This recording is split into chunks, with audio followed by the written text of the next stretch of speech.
Now, I'm not saying the internet is inherently bad. Well, actually, it's become very bad.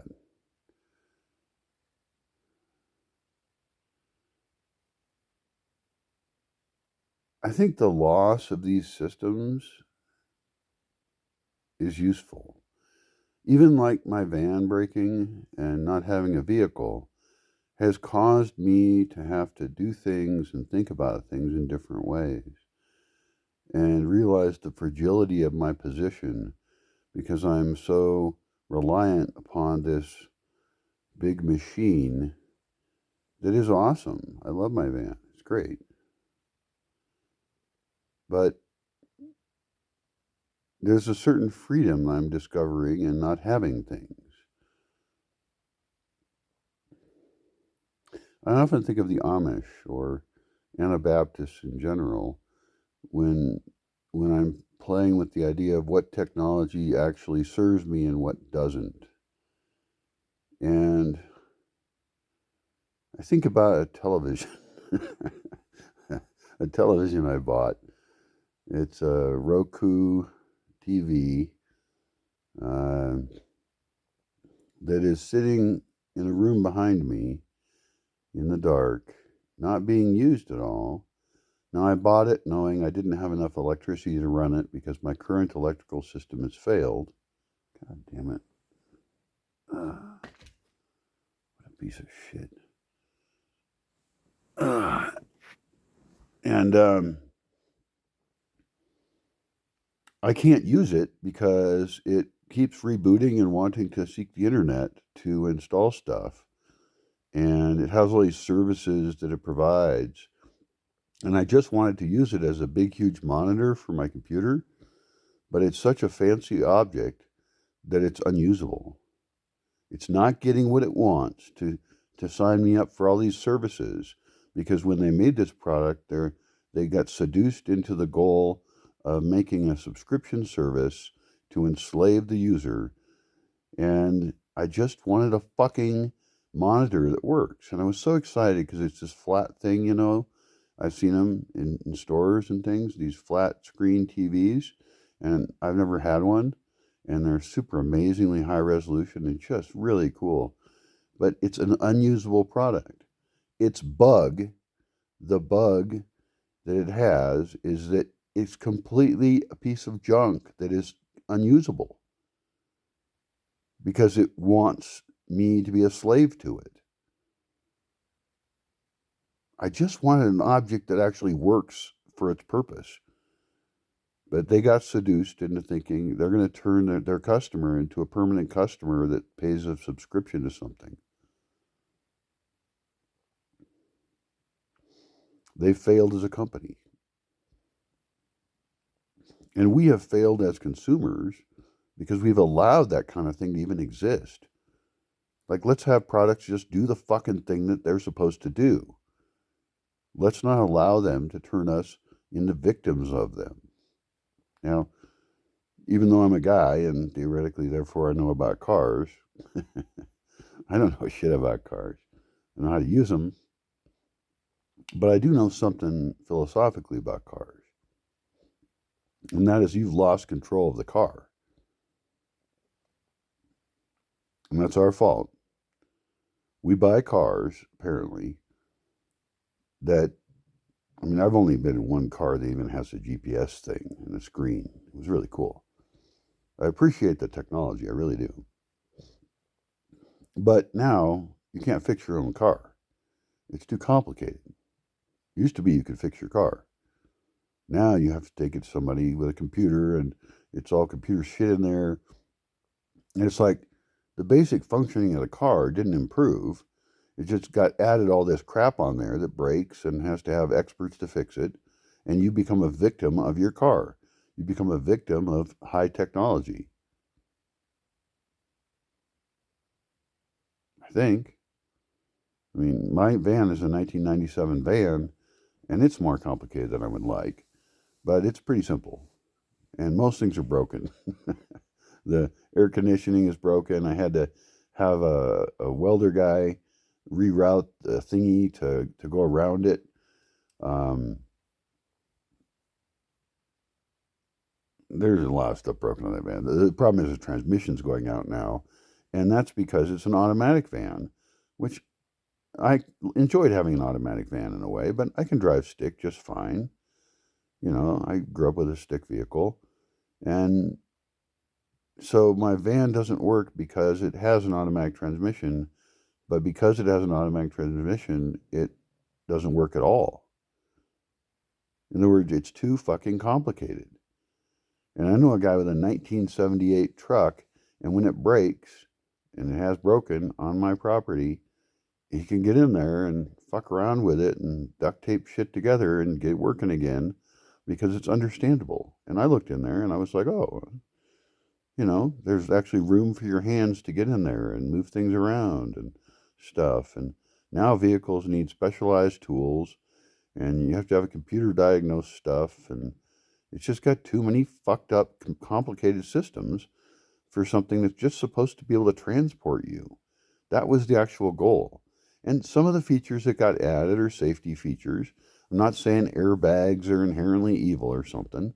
Like, I think a lot of developments in vehicles are just amazingly great. But somewhere along the line, at various points, we lost track of it actually serving you as a vehicle instead of you being a slave who has to take it to somebody fancy and pay them whatever the fuck they want. So you're always a slave to it.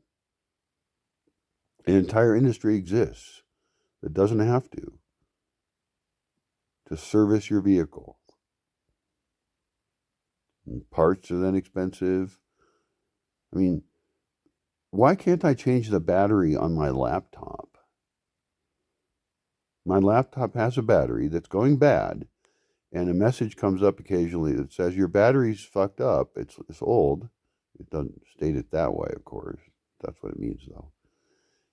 And it says contact these people, and they'll help you at the company that makes the laptop. And I'm like, why don't we make it?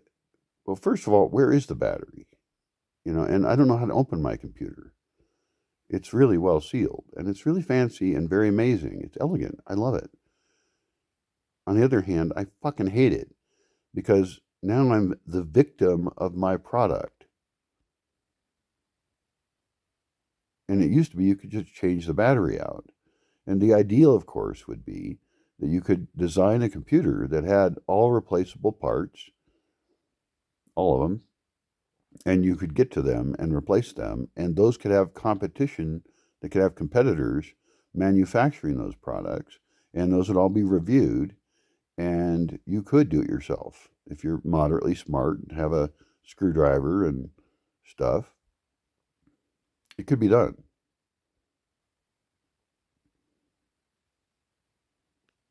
And there's probably a bigger name for this, and you know, something about user control or something. I mean, farmers own tractors where they aren't allowed to maintain their tractor without violating their contract.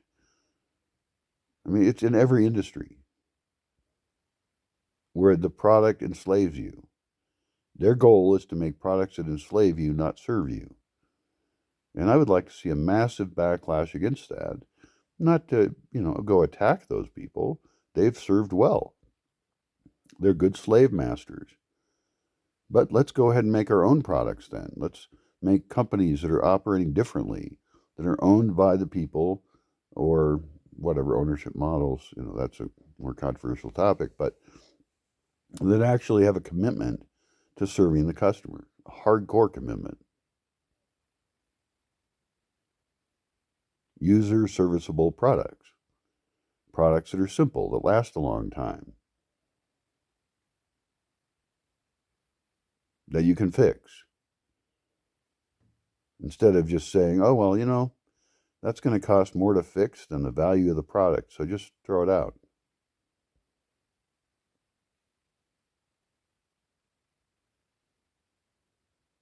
It's just a symptom of crumbling civilization.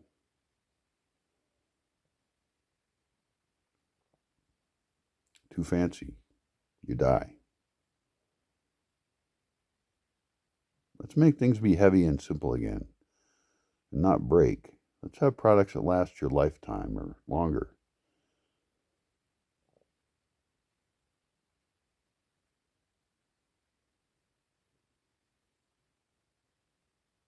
And even though I don't want to blame the corporations, I'd rather blame the customer for allowing this to occur.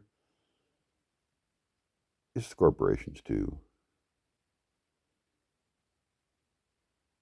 They lost their values. There's some board meeting and they said, well, we'll save this amount of money doing this, making a crappier product, and we'll sell more of them that way. Or the worst case is like the TV example, where they've said, we're going to turn the customer into a permanent customer who's always paying us. They'll never really own their product. I mean, I can't fucking use a simple fucking television monitor because it has so much software in it that it's seeking internet connection. And as soon as I set it up, it then installed shit. It looked for internet and installed shit, and then it just sits there rebooting. And you can look up Roku TV rebooting, and there's other people out there who have this problem of their TV just sitting there rebooting. It doesn't fucking work. Your object is a total failure. And I paid what was for me a huge amount for that fucking product. I was very excited to buy your fucking product. Because I thought, wow, I'm going to have this amazing, cool, flat TV monitor thing, and my little laptop will get all this amazing desktop space, and I can run all this cool shit on it, and it's going to look really cool. I'm going to be able to watch movies. And I was really excited and happy. In my fairly not financially excellent situation, to buy your product. And you fucked me over!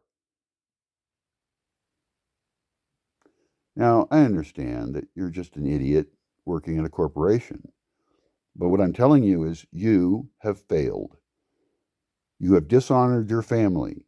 Whatever other insult I can say that will affect you, for you to realize you're a piece of shit corporation, you're a piece of shit individual in it. Stop doing that. Knock it the fuck off. I know you don't give a shit about me. But you do give a shit about your company and your product. You want to keep making money. Well, let's get you back in tune with reality. I fucking hate you.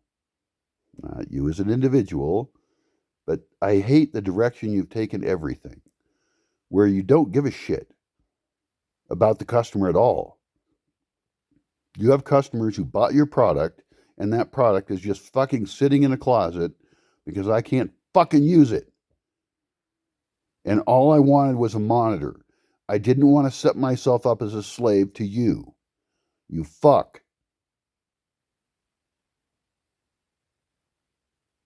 And it's my fault for trusting you in any way, of course.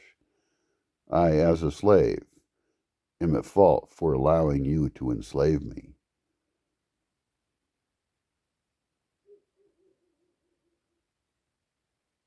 Your world will die. And you caused it to happen.